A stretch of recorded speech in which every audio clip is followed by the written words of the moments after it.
এই নবীন, যাবি আমার সাথে? কোথায় যাব? মাছ ধরতে। কোথায় মাছ ধরতে যাব? মল্লিক পুকুরে? দূর, মল্লিক পুকুরে আবার মাছ আছে নাকি? যা আছে সবই তো চুনোপুঁটি। তবে কোথায় যাবি? কেন, ইছামতি নদীতে।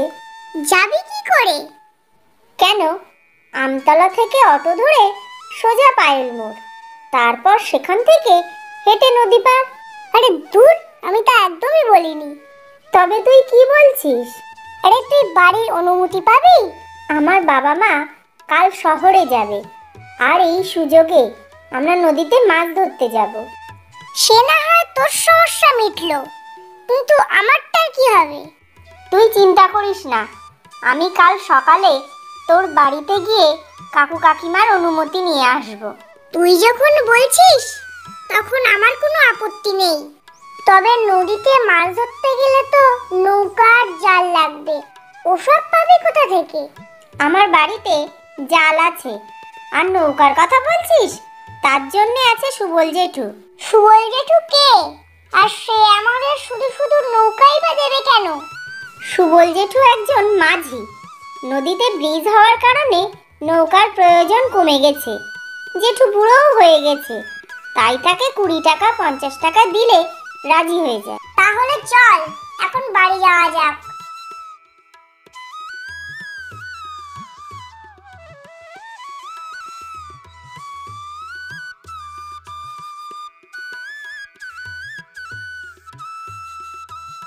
ও জেঠু, জেঠু কি খোকা, কি হয়েছে? একটু পাড়ে এসো না, আমরা তোমার নৌকা করে মাছ ধরতে যাব। টাকা লাগবে। আমরা টাকা দেব। 50 টাকা দিতে হবে, এবং আগে দিতে হবে। পরে দেব বলে পালিয়ে গেলে শুনবো না। তাই দেব, পুরো 50 টাকাই দেব। আর আগে দিয়ে তবেই নৌকায় উঠব। ঠিক আছে, ঠিক আছে, আমি পাড়ে আসছি।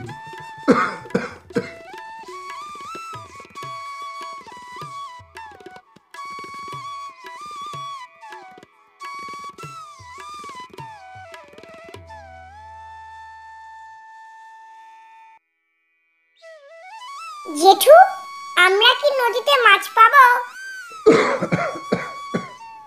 হ্যাঁ হ্যাঁ, পাবে। তবে ওই বাঁকটা পেরোলেই পুরো নিরিবিলি, ওখানে জাল ফেললে মাছ পাওয়া যাবে। জেঠু, ওই বাঁক পেরিয়ে একটু ধারে নোঙর করবে, আর আমি জাল ফেলবো। আর নবীন, তুই জাল গোটানোর পর জাল থেকে মাছ ছাড়াবি আর এই পাত্রে রাখবি। তোমরা জাল ফেলতে জানো? বিমল জাল ফেলতে পারে, কিন্তু আমি পারি না। জেঠু, এই নদীতে কি কি মাছ আছে? এই নদীতে পার্শে, ভেটকি ও বোয়াল মাছ আছে। এক একটা বোয়াল মাছ তো প্রায় 10 কেজির উপরে। জেঠু, নদীতে কুমির বা কামট আছে? আমি তো কোনোদিনও দেখিনি।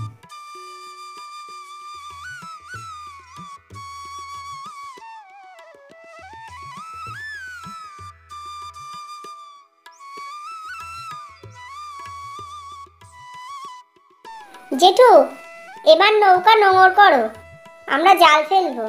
আমি নোঙর করছি, তোমরা খাবার বের করো। আগে খাবো, তারপরে মাছ ধরা হবে। তোমার শুধু খাই খাই। খাবার জন্যই তো সব কিছু।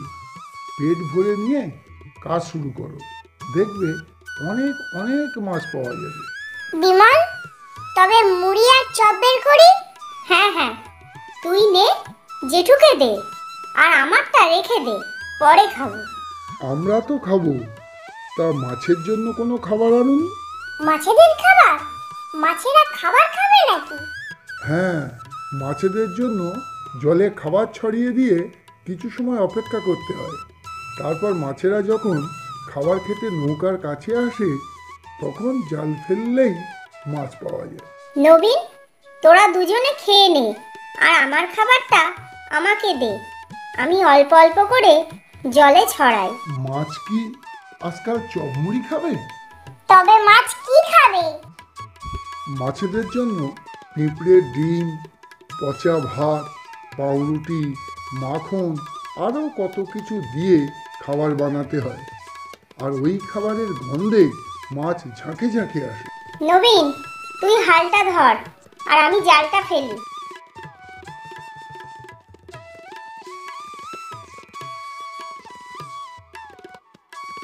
না, মাছ উঠলো না।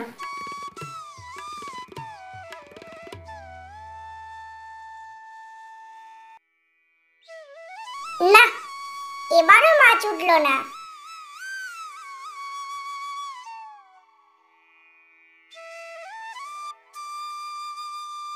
না না, এবারও মাছ উঠলো না। খোকা, এভাবে হবে না, ভালো চাপ দিতে হবে। আর তোদের কাছে কোনো চাল নেই। তাই বলি কি এবার ফেরা যাক।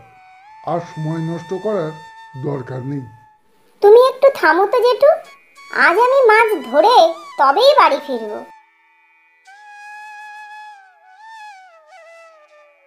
এই তো, এবার জালটা কে যেন খুব জোরে জলের মধ্যে টানছে। মনে হচ্ছে খুব বড় একটা মাছ জালে আটকেছে। কই দেখি। হ্যাঁ, তাই তো, নৌকা যেভাবে দুলছে মনে হচ্ছে এখনই ডুবে যাবে। জেঠু, তুমি একদম ভয় দিও না তো, আমার কিন্তু খুব ভয় করছে। নবীন, তুই কার সঙ্গে কথা বলছিস? জেঠু কই? এই তো, একটু আগেও এখানে বসেছিল। মনে হচ্ছে জলে পড়ে গেছে। বুড়ো মানুষ, ডুবে যায়নি তো আবার? দূর বোকা, সব মাঝিরাই সাঁতার জানে, ওরা ডুববে না। এই তো খোকারা, আমি এখানে। তুমি ওখানে কি করছো? জেঠু, তাড়াতাড়ি নৌকায় উঠে এসো, নইলে ডুবে যাবে। আমি ডুববো না, আমি মাছ ধরেছি। এই নদীর বিশাল বিশাল বোয়ালের একটা। তুমি দাঁড়াও ওখানে, আমরা নৌকা নিয়ে তোমার কাছে যাচ্ছি। খোকা, শেষ পর্যন্ত মাছ কিন্তু আমিই ধরেছি। তাই মাছের অর্ধেক আমার আর বাকি অর্ধেক তোমাদের। ঠিক ঠিক আছে, তাই হবে। তুমি এবার নৌকায় ওঠো।